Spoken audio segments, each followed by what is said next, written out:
Hi there everyone, and welcome once again to the TrainAid HQ. My name is Nick, and in today's video we are going to be looking at the Level 4 Certificate in Education and Training, and we are going to be looking at your teaching evidence portfolio and criteria number 9, which is resources. So we are going to be investigating the different types of resources you can put into your teaching evidence portfolio. If you haven't already done so, please like the video and also subscribe to our YouTube channel to receive the latest updates and alerts from the team here at TrainAid. For criteria number 9, we have a range of different resources that we can submit, and we are going to investigate those. But in order to pass this criteria, you need to submit a minimum of 5 different types of resources that you use within your current teaching practice, along with a brief supporting document, so a Word document explaining each of your 5 different resources, so how they are used within your teaching. You may wish to submit screenshots of your resources, pictures or perhaps hard copies of resources, and also that supporting Word document explaining how you use those resources. So we are going to be looking at the purpose of resources and the different types in more detail. So in regards to resources, we're going to look at the purpose first. Please do have a look in textbook page 188 to 200 for an entire chapter on resources. But in terms of resources, why are they so important and vital within education and training? So resources are very much a teaching aid. They are typically books, handouts and equipment, and they are there to stimulate and help foster learning. They're there to gauge the learner's interest. They're there to have impact as well to a lesson, and also they do sort of promote and foster that interest in a subject. Obviously, by keeping lesson plans and schemes of work, you can obviously see which resources that you are using within your lessons, and having a variety of different resources is key here as a teacher. So try to use different resources as you're teaching within your lessons. Keep, lots of variety as well.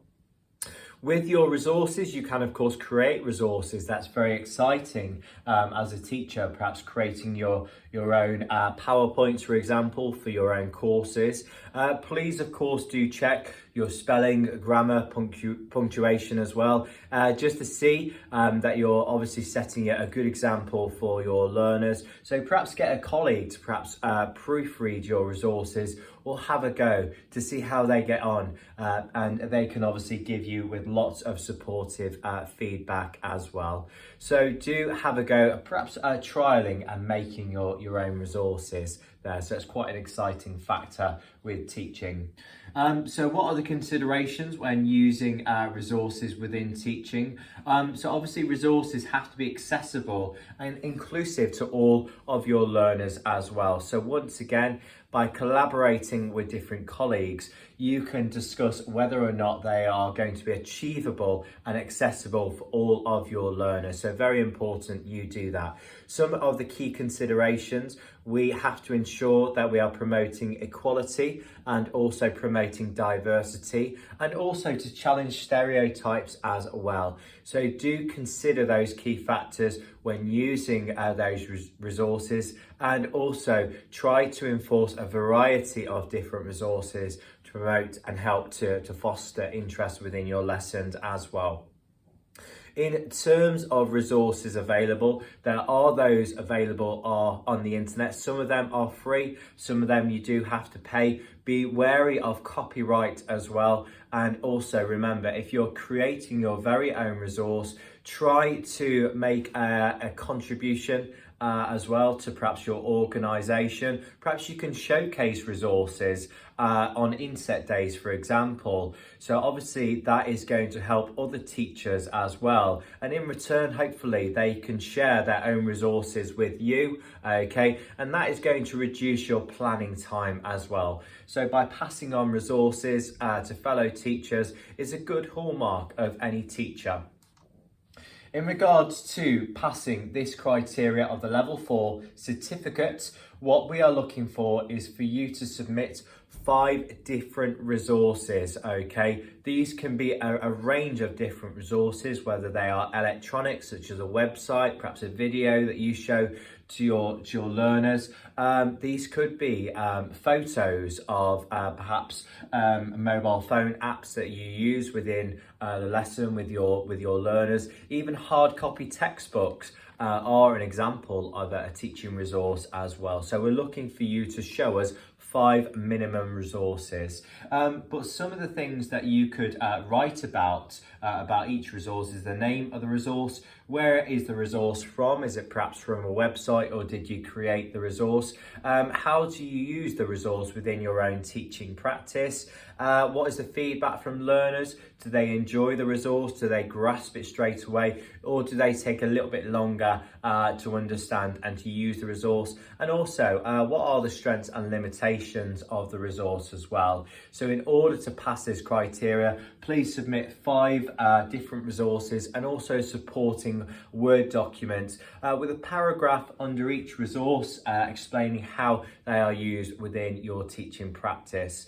Let's have a look at some different categories of resources to give you some more ideas. So the first one is ICT, or otherwise known as digital skills or information and communication technology. So as we can see here straight away, we have Teams and also Zoom, okay, Microsoft Teams. Fantastic for meetings, okay? You could deliver your lesson on one of these platforms, okay? And as you can see that you can share documents on this platform as well. So it's a fantastic teaching resource. You can also have things such as videos, camcorders. There's also interactive whiteboards, the intranet as well, VLEs for uploading learner assignments and marking to, the use of social networking as well. Instagram are quite commonplace now within teaching. Okay, so as a teacher, you can ask your learners to follow perhaps just Instagrammers within your teaching area as well. Also key factors, we have social networking, we also have video recorder, webcam, and also webinars as well, just to name a few within this digital age. Furthermore, we have external resources. So for example, conferences. So you can arrange for your learners perhaps to attend a conference, or you can organise for events and workshops. This could be guest speakers coming to your lesson to deliver perhaps a workshop and some training, perhaps to find out about sort of their route into perhaps their career as well. But other external resources could be lectures, it could be field trips as well. So these are fantastic ways to add value to your course or qualification. So once again, you can organise these. You can collaborate with teachers within your college or organisation to arrange for these external trips or guest speakers. Furthermore, we have some more different types of resources here. So we have books, we have comics, handouts, leaflets, journals, magazines. So these are more physical resources. Newspapers, those are a fantastic resource. They're often free as well and very topical. Okay, so you could use them within your lessons, quizzes, reports, and also textbooks as well. These are going to be fantastic for promoting literacy and language skills. So lots of debates and discussions can happen from using this type of resource. Furthermore, we have objects as well. Okay, these could be models, it could be puzzles.